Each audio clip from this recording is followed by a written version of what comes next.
G'day guys, this is Holy Critics signing in and welcome back to the channel today. You may have noticed that the quality of this video is a little bit more improved than my previous efforts, and that's because I went out and purchased myself a full 1080p web camera. Finally, I got around to doing it, and hopefully it'll improve the quality of my videos going forward. But that's not the reason for today's video. Last night, I had the pleasure of watching a movie simply titled Run. A very suspenseful, almost horror movie, but not quite, because it kind of bypasses all the usual tropes that you get with that type of genre film, with jump scares and whatnot. This movie, I believe, is going to be the sleeper hit of 2020. Here's the poster on the, probably your right of screen. Before I continue in revealing why exactly I like this film and why you should see it, I won't be able to prevent having somewhat spoilers throughout. So my recommendation to you is to just watch the film. I never saw any trailers or anything. I just, I was recommended it. I watched it virgin, and wow, it was a viewing delight. I believe it is only available on a service called Hulu. It was supposed to release in theaters back in, I think, May, around Mother's Day, but unfortunately, COVID-19 happened, and they just delayed and delayed and delayed, and finally they dumped it in November with not much fanfare. So you might have to sign up for a free trial if you're not already a subscriber of that service. But for everybody else, let's get stuck into my analysis of Run. All right, so now I want to get into the minutiae of the plot. As you can see, at the moment, the consensus is generally positive, but it's early days. The movie's only just been released. However, the critics, who usually hate movies in this specific genre of thriller/horror, they've given it a 90% approval rating, which you never see. This is not an Academy Award-winning movie.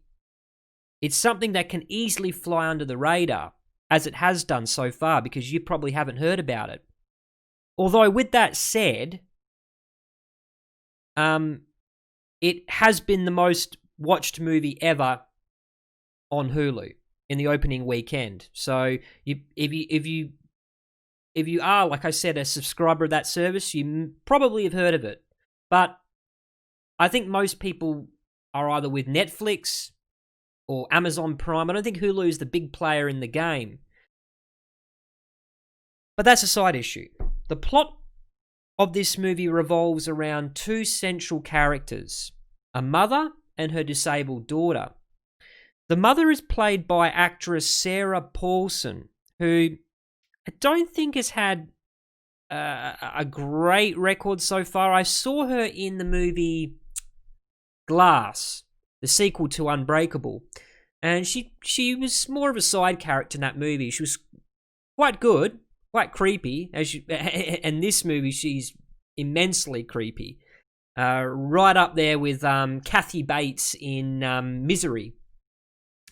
And her daughter, who's a first-time actress named Kira Allen, who I actually mistook when I first saw the movie. I mistook her for the Australian actress Emily Browning, who was, you might remember from Series of Unfortunate Events and Sucker Punch.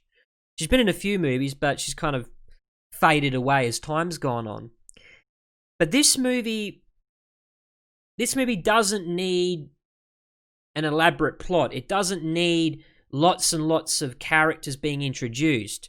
It is simply the interaction between a mother and a disabled child. The story starts out quite bleak. A child sits in an incubator a premature baby, clearly on the brink of death. And the mother is completely distressed, and the mother being Sarah Paulson. And you don't know what happens. And suddenly it fades away, and we're now in a future time. We assume that daughter who was in the incubator has now grown up to be a teenager, right on the brink of starting college. However, she's basically homebound. She's got any amount of comorbidities. Just off the top of my head, I think she's got like diabetes, heart arrhythmia.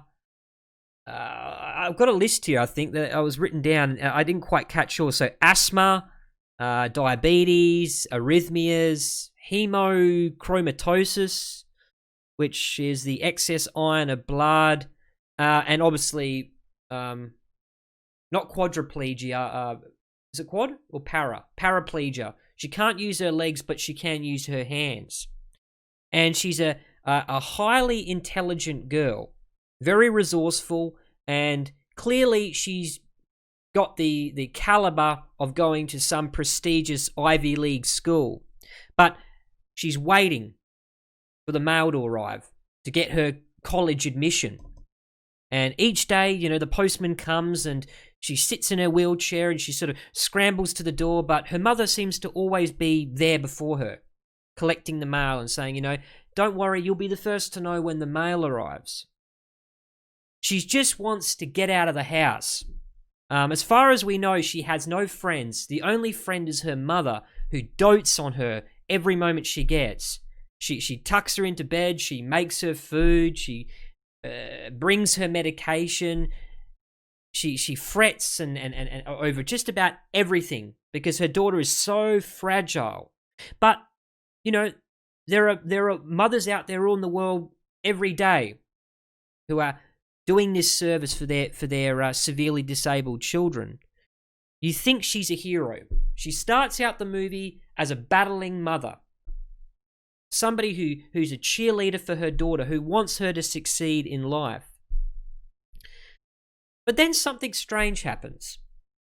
She comes home one day, and while she's in another room, her daughter rummages through the shopping looking for some chocolates, I think, because her mother, obviously because she's diabetic, her mother doesn't let her have access to sweets and such. And she notices medication. In fact, I think the picture I saw earlier had it. And she notices the label. It says her mother's name on it, Diane. Her name is Chloe. And she goes, my mother's got a prescription drug. Then later that night, her mother comes up to her room with, the little medicine cup.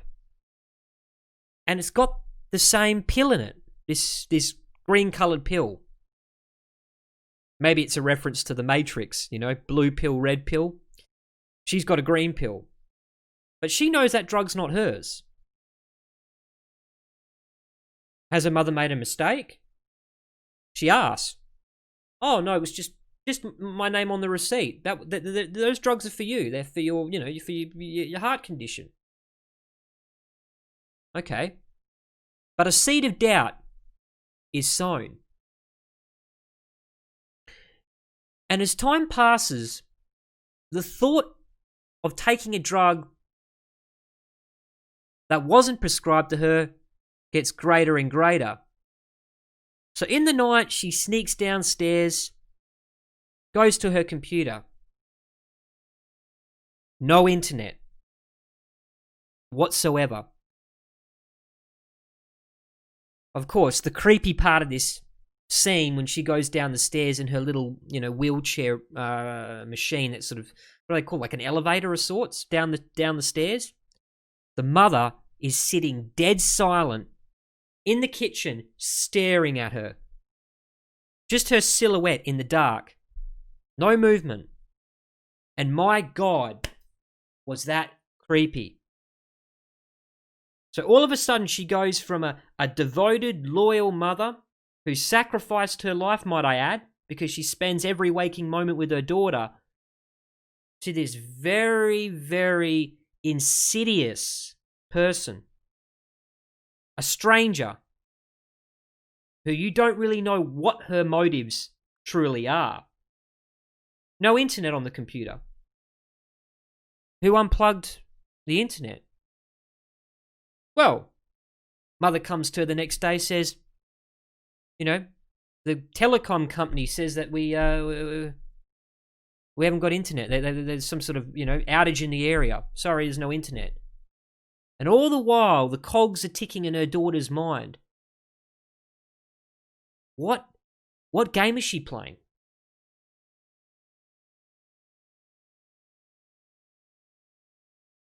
And then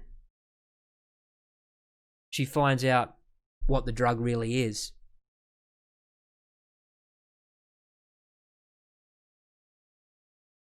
And all the while she's playing mind chess with her mother, pretending that she's not doubting her. All the while she's doing her best to outthink and outsmart her. The drug that she's taking isn't for heart arrhythmias. She comes to find out it's for dogs. It's canine medicine for paralyzed dogs. And then the whole plot pivots. And now the hero of the story becomes the villain. And I can't recall any movie where you started out really liking a character to absolutely hating her and wanting to do anything you can to get out of her presence. But, like Kathy Bates in Misery, she ain't going to let you get away. She's going to treat you like her doll. And although that might sound unbelievable, there are true stories.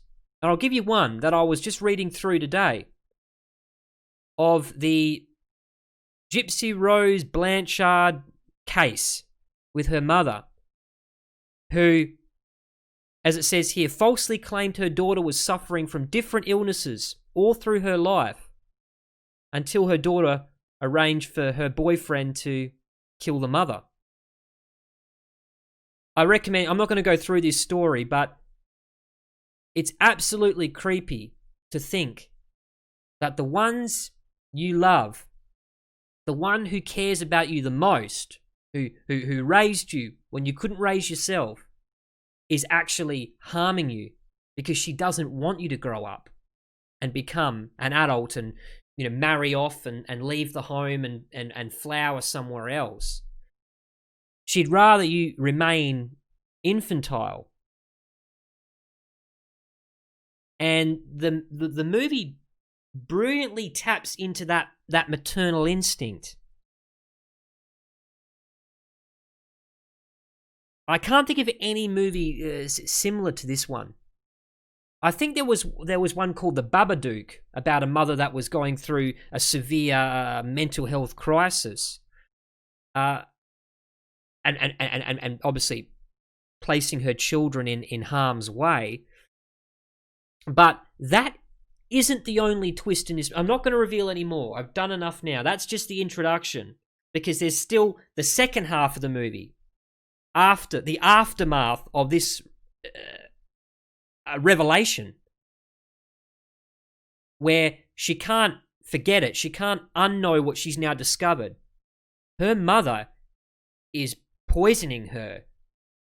She's making her sick so that she stays sick and helpless, so that she can be the number one caregiver. And you might think, oh, that might be predictable. That's just then there's 45 minutes and it's just cat and mouse. No. There's far greater revelations later in the movie, and the daughter has to the things the daughter has to do to extricate herself from the house. It becomes like a maze, because she can't just walk out the front door. She's completely been made dependent on the worst person she could possibly be with. So it's this constant game of chess. And she's never, ever quite safe. No matter what happens, she's never quite safe from her mother's grasp. If I had to rate the movie, easily 9 out of 10. This movie, this year in particular, has been completely barren in movies. There've been lots of delays and such. But believe you me, this would be a absolute blockbuster if it ever goes to cinemas. It probably will go to Blu-ray now, but I can't praise this movie enough. I'm sorry if I may have spoiled some of the key elements. I believe most of it's mentioned in the trailer, so I haven't revealed more than what the makers of the movie have revealed. But like I said, get onto it ASAP, because you'll thank me for it later. But I've said enough for now. I tend to ramble when I get excited. Watch the movie right now. Drop a like on this video if I've informed you about something that you hadn't previously known about. And subscribe if you haven't done so already. This is Holy Critic, signing out.